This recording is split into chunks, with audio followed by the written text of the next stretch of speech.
pas digne, on verra si ça vaut pas le coup d'œil là-bas, là-bas juste un peu plus bas.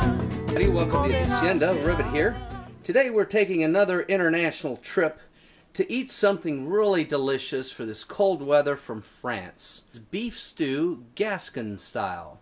Gascony is a region in southwest France which is known for its beef, poultry, and wine, Armagnac, which is the bottle on the left. It is a type of cognac or brandy which is unique to the region in France in that it is not as harsh and as hot as regular brandy. It has a nice smoother flavor and texture and has a little notes of vanilla and fruit in it. I had a small glass yesterday and it was really good. The reason why this recipe, daube de bœuf à la Gascon, I hope I pronounced it right, is that it takes these three ingredients that are pretty specific. You have to have Armagnac, you have to have Pinot Noir, and it calls for 2 ounces of unsweetened baker's chocolate to help make the gravy. Now, I know it sounds weird, but if you like Mexican mole, you know that that's made with unsweetened chocolate as well, and that's delicious. So, if it's going to be that specific, it's got to be tasty. Alright, I got about 5 or 6 pounds of diced up rump roast in 1-inch cubes, which we're going to brown with goose fat. I've got goose fat left over from the roast goose, but you can use any oil or butter you'd like. Now I'm going to do it in batches, and I'll show you what they look like when they're done.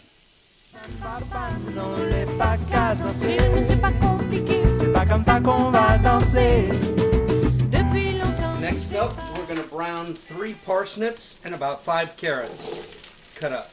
We're going to do this over medium-high heat, just until the outside gets nice and brown.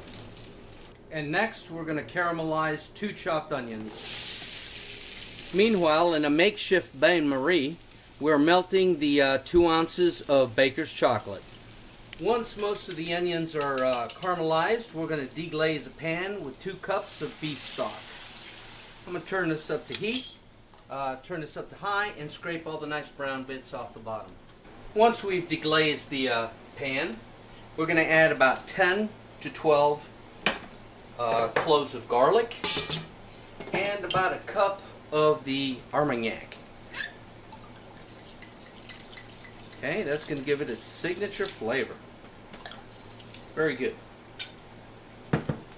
After the Armagnac, we are going to put in all the beef that we browned earlier and the juices that have come out. And then we have a bouquet garni. We've got rosemary, thyme, and sage in there that's going to give it a great flavor. And about half a cup of fresh parsley. As we wait for it to come to a boil, we are going to add the melted baker's chocolate in here. And it will dissolve and help create a great sauce. Now once that it's boiling nicely, we're going to add 2 bay leaves. And we're going to add the entire bottle of Pinot Noir.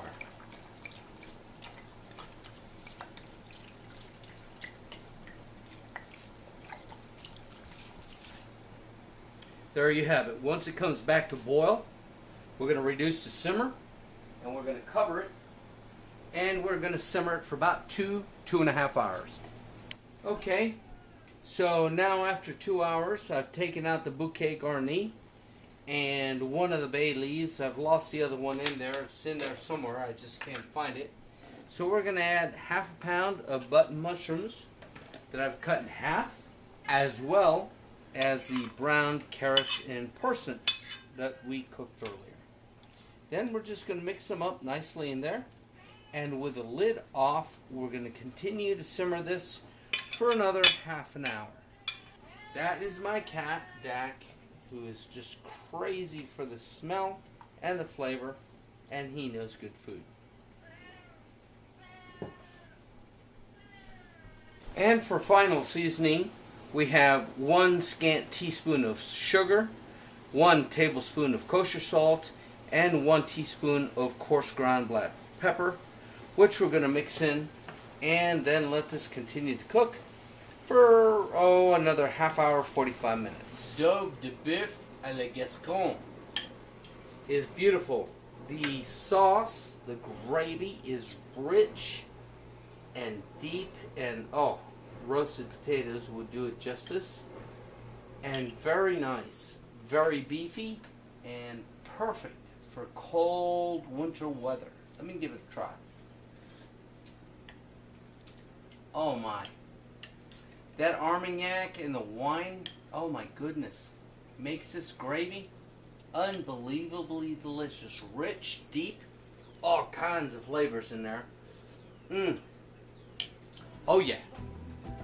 That is what you want to eat, folks. Thanks for watching. Thanks for stopping by the Hacienda.